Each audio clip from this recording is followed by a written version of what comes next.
Forget New Year, New You. This season is about slowing down, locking the doors, and cozying up at home with the one you really want to do nothing with.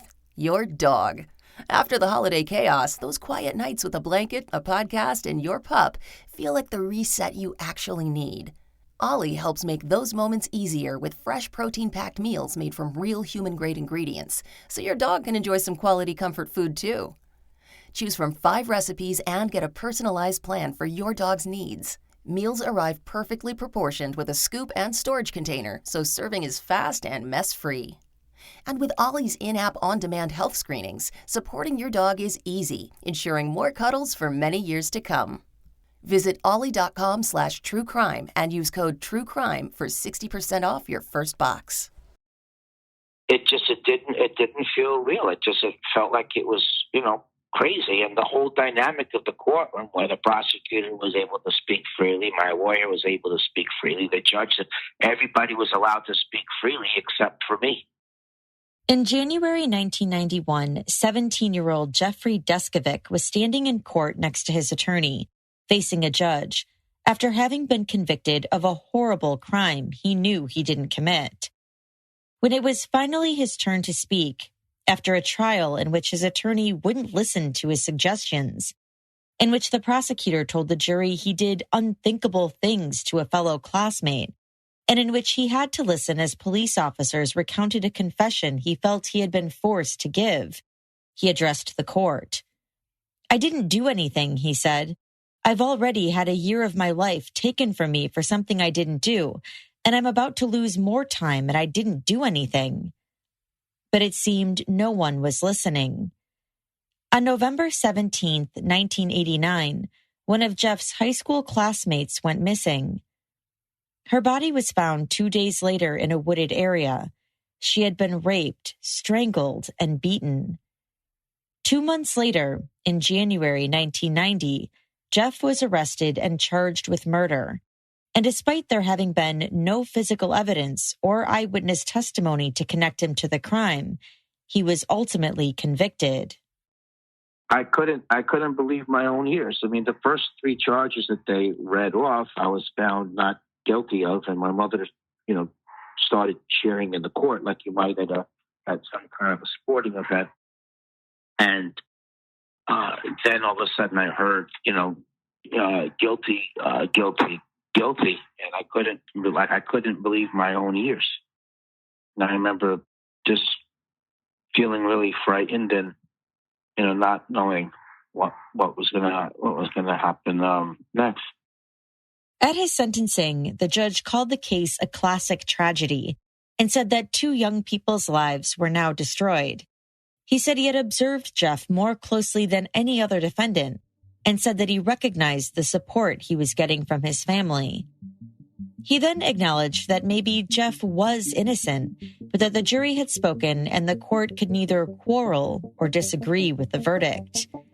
He imposed the minimum sentence of 15 years to life in prison. "I will be back on appeal," Jeff said as the hearing came to a close.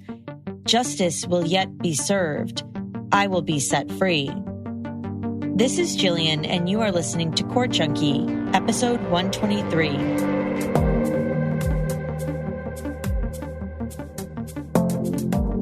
In November 1989, Jeff Deskovic was a 16-year-old sophomore at Peekskill High School in Peekskill, New York. I grew up in Peekskill, which is a suburb of Westchester, which was middle class and ethnically diverse.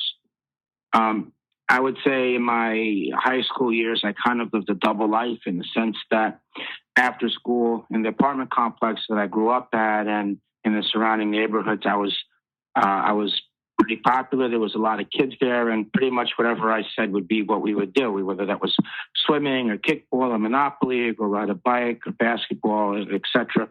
But in high school, that was a different group of kids that were older than a little bit older than me, and I never quite fit in there. And so I was kind of like a recluse. I was quiet, withdrawn, tight. Jeff lived in a 3-bedroom apartment with his mom, younger brother, grandmother, and at one point, 5 cats and a fish tank. He never knew his father growing up. He had left his mom long before Jeff was even born. Peekskill was a relatively safe neighborhood. As long as Jeff had been alive, there had never been any murders there. But on November 15th, 1989, a newfound sense of panic came over the community after 15-year-old Angela Correa, also a sophomore at Peekskill High School, went missing. An announcement was made over the school's PA system that Angela was missing, and that if anyone had any information about her disappearance, to go to the principal's office. It shook up the whole community. I mean, there had been a bunch of safety protocols that had been implemented. For example, the school emphasized that there should be a buddy system. You shouldn't go anywhere by yourself, and make sure your parents know where you're going and what you're doing. Angela had last been seen on the afternoon of November 15th. According to court records, she left school at about 2:45 p.m., went home, and changed into casual clothes. She then left home, carrying a camera and telephoto lens in a plastic bag. She wore a Walkman-type cassette player and headphones, with a New Kids on the Block cassette inside. She was reported missing by her family the next day. A witness who had seen Angela said he was taking his daily walk through Hillcrest Park, and he saw her at approximately 3:30 p.m. He recounted hearing voices which sounded like arguing, but he couldn't make out what was said. Then, 2 days later, on November 17th, Angela's body was found in a wooded area in Hillcrest Park. She was covered with leaves, mostly naked, with her clothing nearby. Underneath her body was a piece of a torn, wet note that Angela had written to a classmate named Freddie. It was dated November 15th. Jeff recalled reading about Angela's body having been found in Westchester's daily newspaper. I was very surprised. I was kind of stunned as well. I remember having saw her in class a few days before that. And that was also kind of like my first real brush with death. I thought that was something that happened to people after they lived a whole life and were rather old. According to Angela's autopsy, the cause of her death was a fractured skull, internal hemorrhage, and asphyxiation due to ligature strangulation. She had numerous bruises and cuts all over her body, as though she had been dragged, face down through the dirt. There were also definitive signs that she had been raped. The medical examiner estimated her time of death as between 3:30 p.m. and 4:30 p.m. on the day she disappeared. After a body was found, there were a lot of town hall type meetings, to discuss progress on the investigation, and there was a general atmosphere of paranoia, of fear, rumor. So it really had everybody attention. I mean, the whole city almost shut down. I mean, parents were driving right to the high school to pick their kids up and bring them straight home. The lead detectives on the case were Detectives Thomas McIntyre and David Levine. They interviewed Angela's classmates, and while the investigation was going on, naturally for a small town, rumors about what happened were circulating at school. Well, there were rumors flying around. I mean, I think that there had been, just outside of Peekskill, there had been a popular arcade that rumor had it that a body was found there, and that was just technically outside of Peekskill. So one rumor was that that perpetrator had gotten released and he had committed the crime. So that was a rumor. In terms of Freddie, I wouldn't say anyone in the community looked at him as a suspect, but it's clear that the police did. Investigators definitely did look at Freddie Claxton, another one of Angela's classmates, as a suspect early on, but he had an alibi and was soon cleared. And they soon set their eyes on another suspect, someone they believed was oddly overly upset about Angela's murder, someone they would later say other classmates had suggested they talk to, someone who didn't fit in at school. That someone also matched a profile of the offender put forth by the NYPD. That someone was Jeff Deskovic.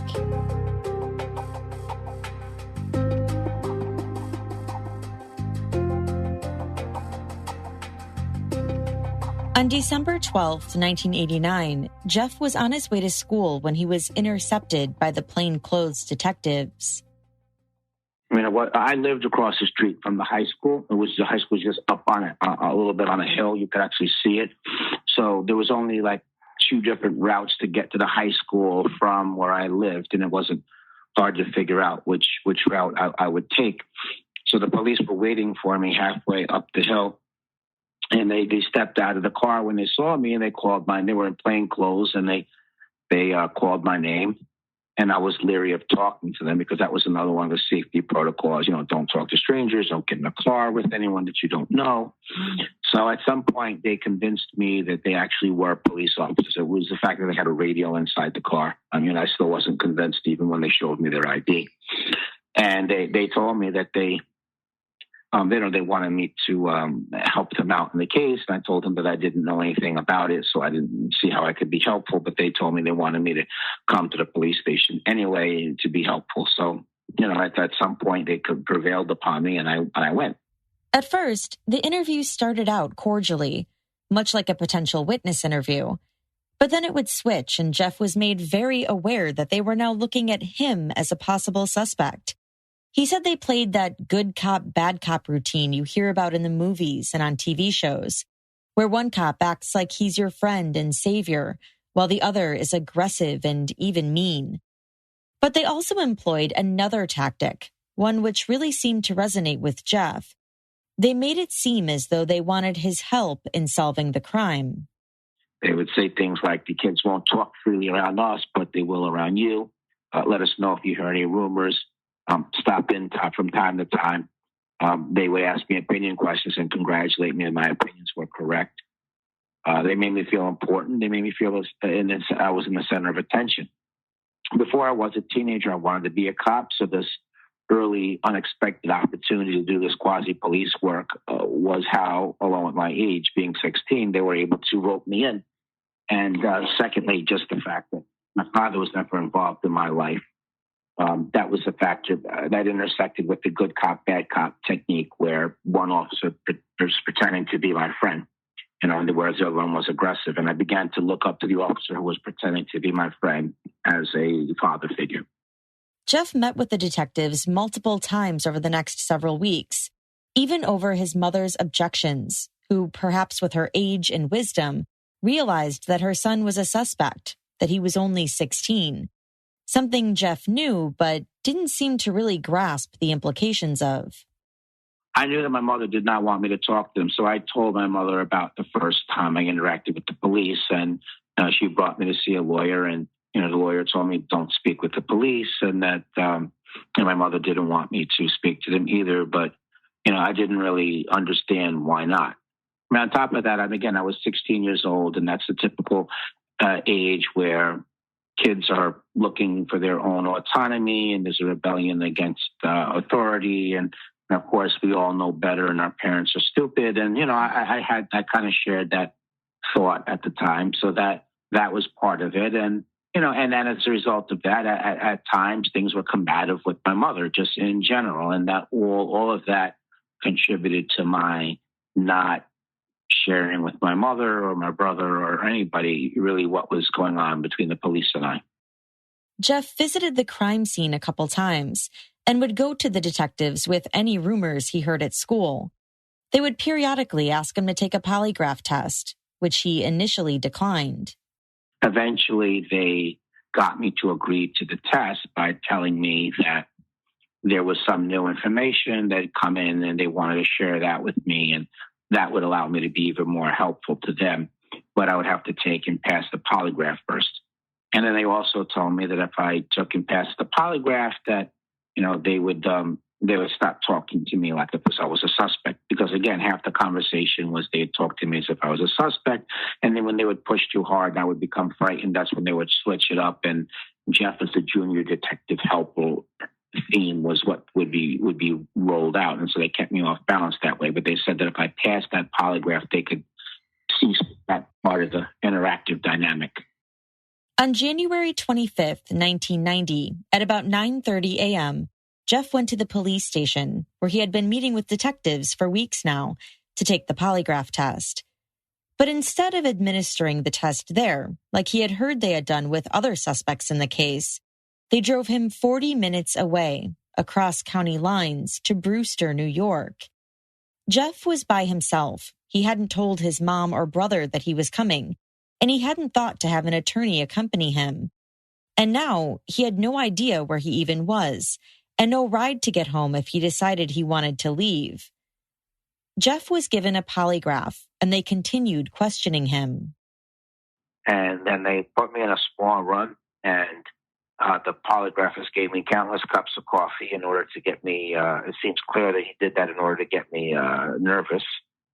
And then he attached the machine to me, so now I really couldn't, I was fairly immobile. I mean, I could stand up, but that was pretty much it.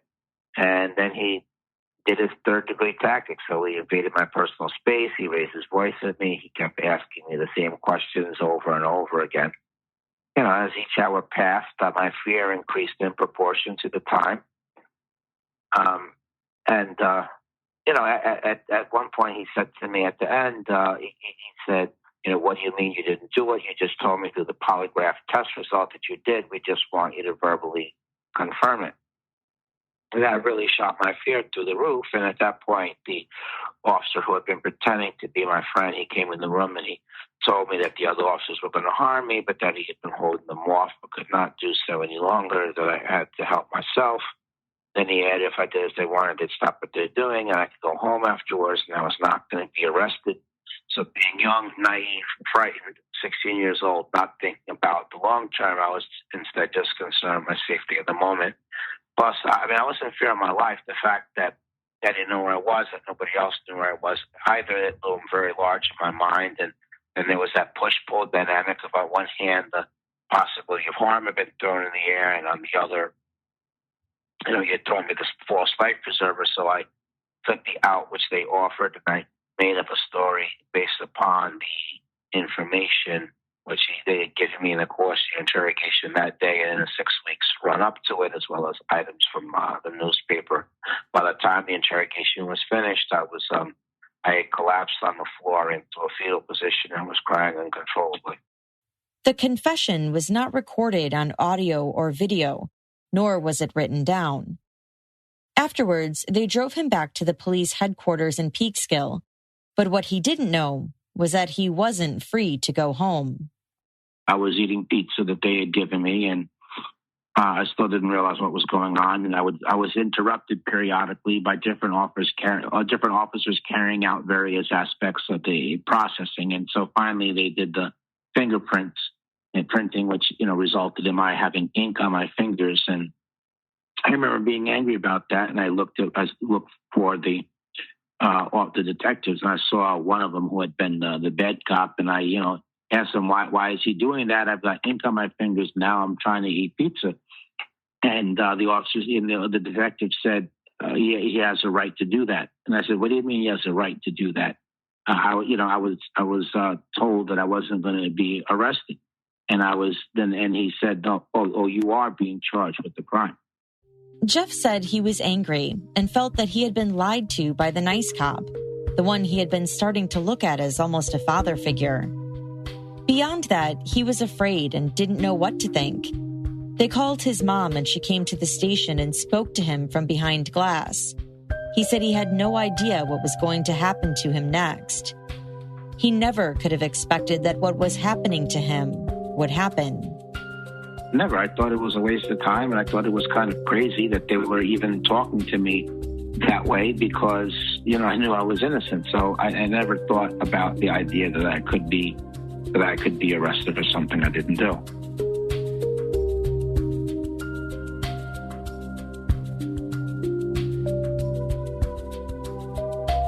Jeff made bail after spending 35 days in jail. A local business owner put up the money and received backlash in the community for doing so. By that time, with the exception of his family, most people believed that he was guilty. None of his friends were allowed to talk to him anymore, and he was isolated from the life he had once had. Soon thereafter, he made a suicide attempt. He took an entire bottle of extra-strength Tylenol and went to sleep. And I felt like my life was over. I mean, I was hated throughout the city. I couldn't go back to my old life. I mean, as I mentioned, I was hated throughout the city. I couldn't go back to school while my case was pending. You know, none of the parents of the other kids they used to play with were willing to let them play with me. So I felt like my life was in effect over. So I made a suicide attempt, and that resulted in my being involuntarily committed for 6 months. Jeff spent the next 6 months at the Rockland Children's Psychiatric Hospital. When he was released from there, he went to live with his aunt and uncle in a different county. Leading up to his trial, his attorney, a public defender, rarely met with him. When they did meet, Jeff would tell him that he was actually innocent, that his confession had been coerced and that it wasn't true. But the attorney didn't seem to care about any of that. One time, his attorney told him that he didn't care if he was guilty or innocent. At one point, his attorney said he wanted to use an insanity defense, to which Jeff was adamantly against.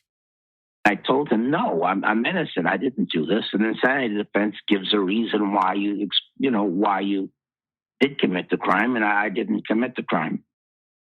Jeff also had an alibi.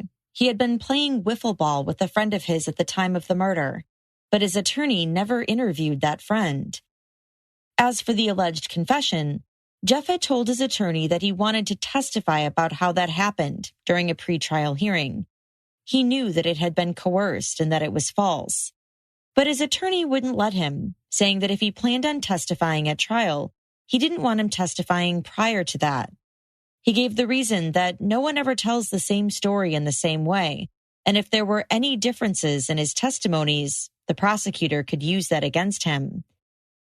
Being just 16 years old and believing that his attorney knew best, Jeff didn't testify at the hearing. Less than 2 months after Jeff's arrest, the results of the swabbings of semen from Angela's vaginal cavity were back from the FBI crime lab.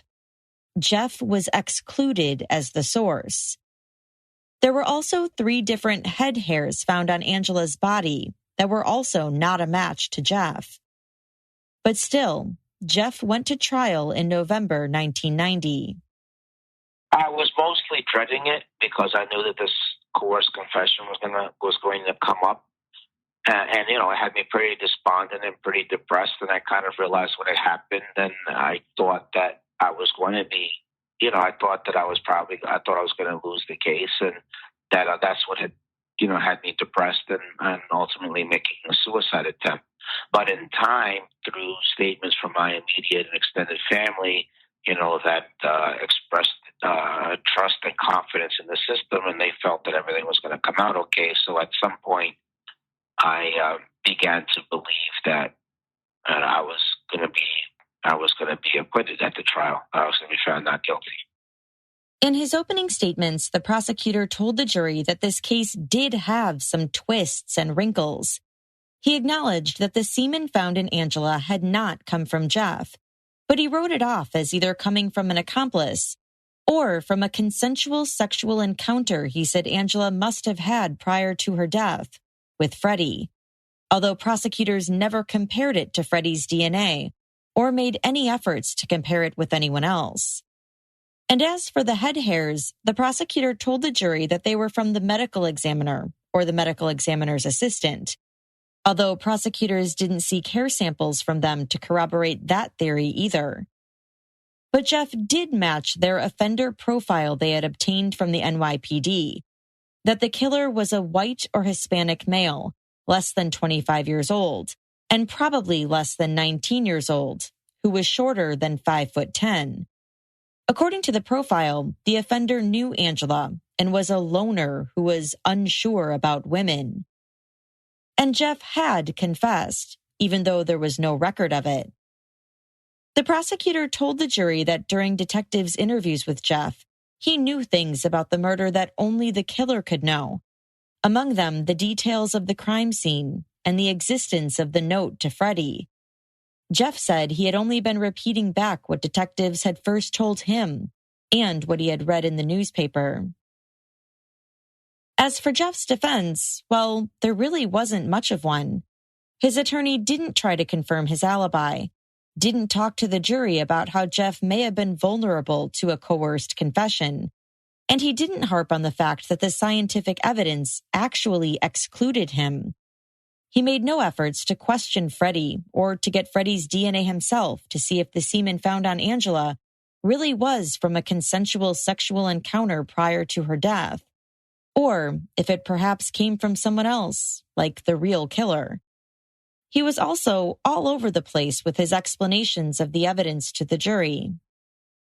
At times, he was arguing to the jury that the confession didn't happen at all. At other times, he was arguing that it happened, but it was coerced and false. So he took this scattershot approach, which could not have left him with very much credibility in front of the jury. On yet another occasion, Jeff's attorney told the jury that the statements Jeff made were involuntary and that it didn't matter if they were true. At one point, he said Jeff knew things about the crime because he had heard rumors or had even imagined them.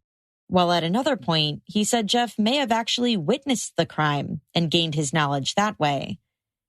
And as far as Jeff testifying in his own defense, well, that didn't happen either.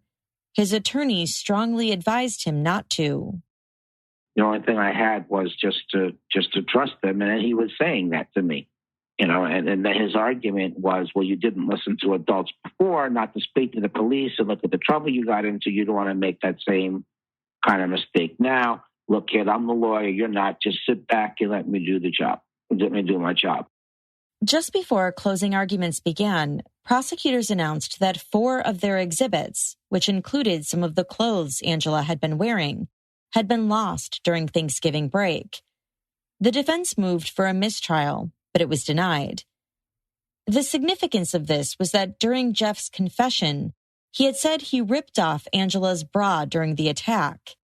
Jeff's defense had planned to argue that this would have been impossible, given that her bra was a pullover with no snaps or clips.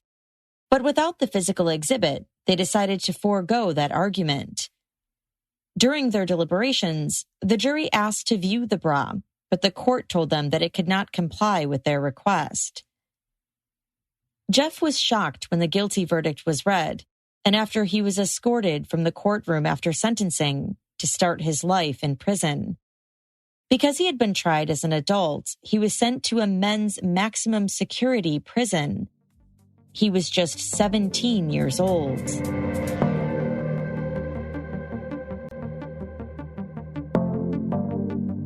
I remember, well, first of all, being on the bus. I remember being in handcuffs and having my legs fastened together and being fastened to the legs of the prisoner on the bus next to me. And I remember how large the prison wall loomed, how menacing the barbed wire appeared.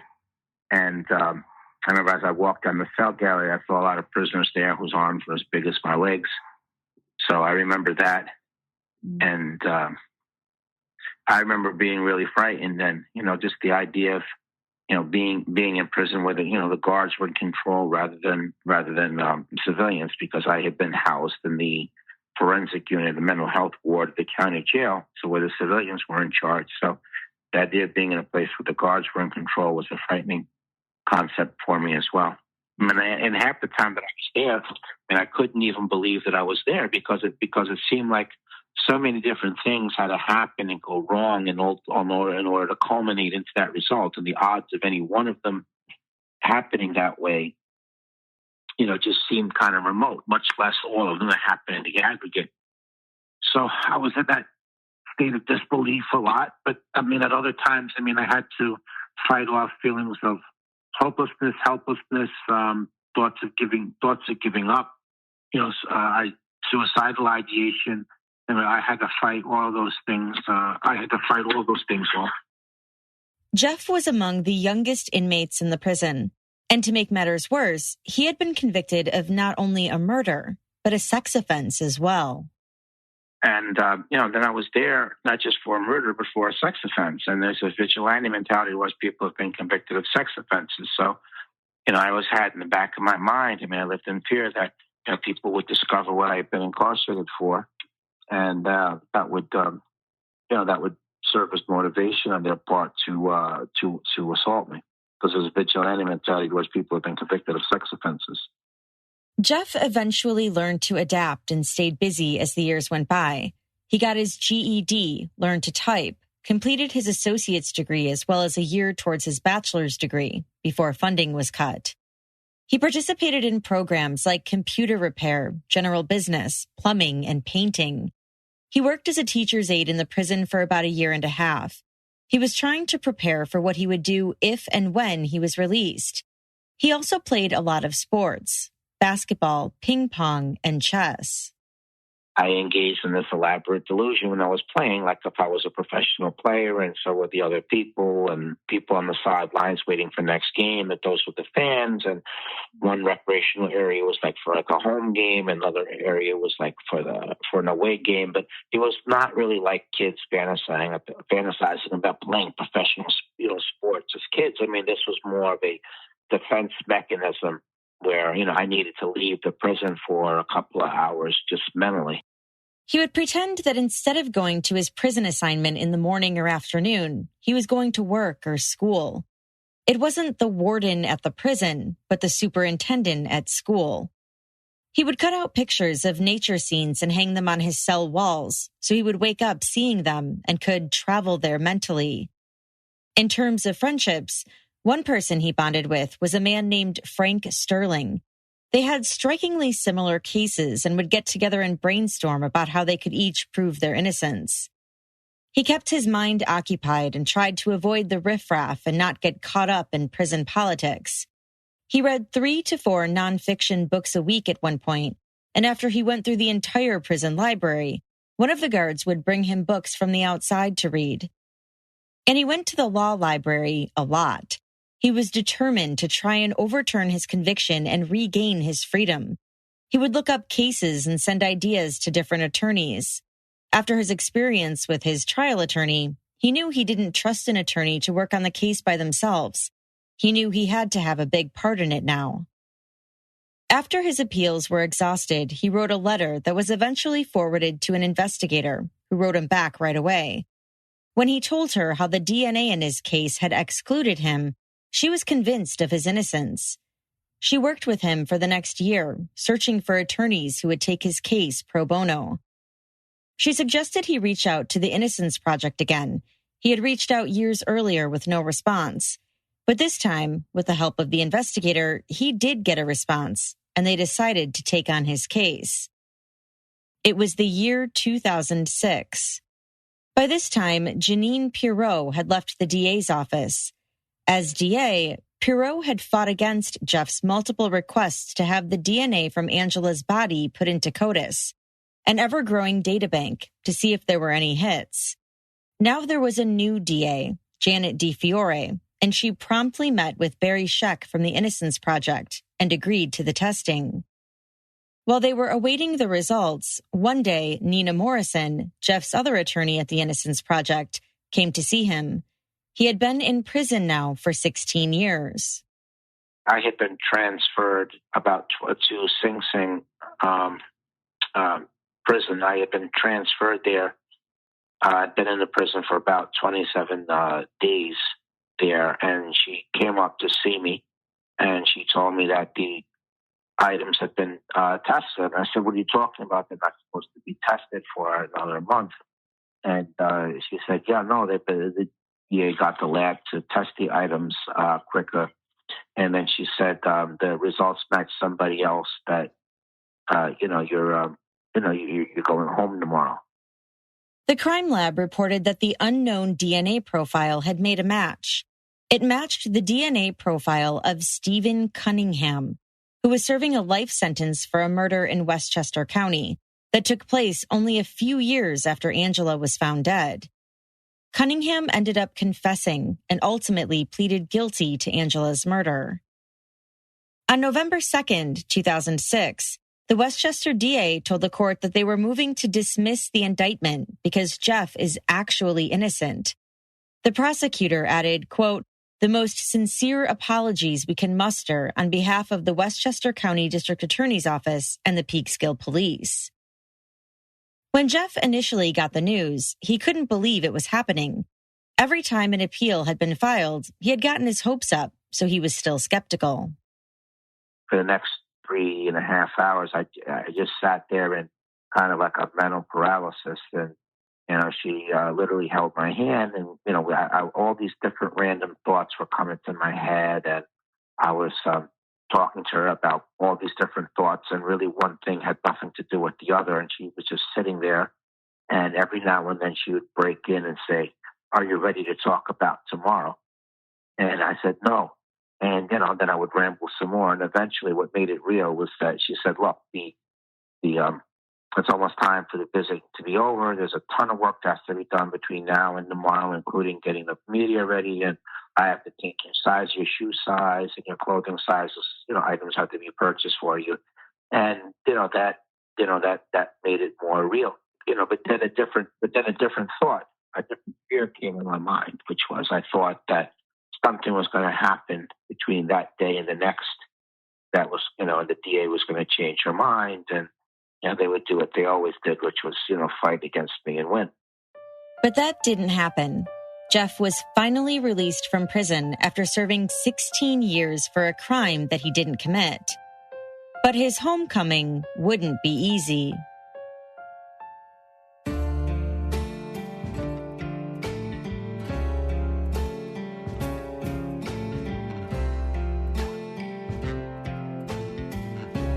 On the day Jeff was released, it was sunny outside, not a cloud in the sky. He walked out of the courtroom to his attorneys from the Innocence Project, along with various law school students clapping for him. They immediately held a press conference outside, and Jeff remembers his first words being, "Is this really happening?" He spoke for over 2 hours, essentially giving a presentation of everything he wanted to say for over the last 16 years, but couldn't. From there, they had a luncheon.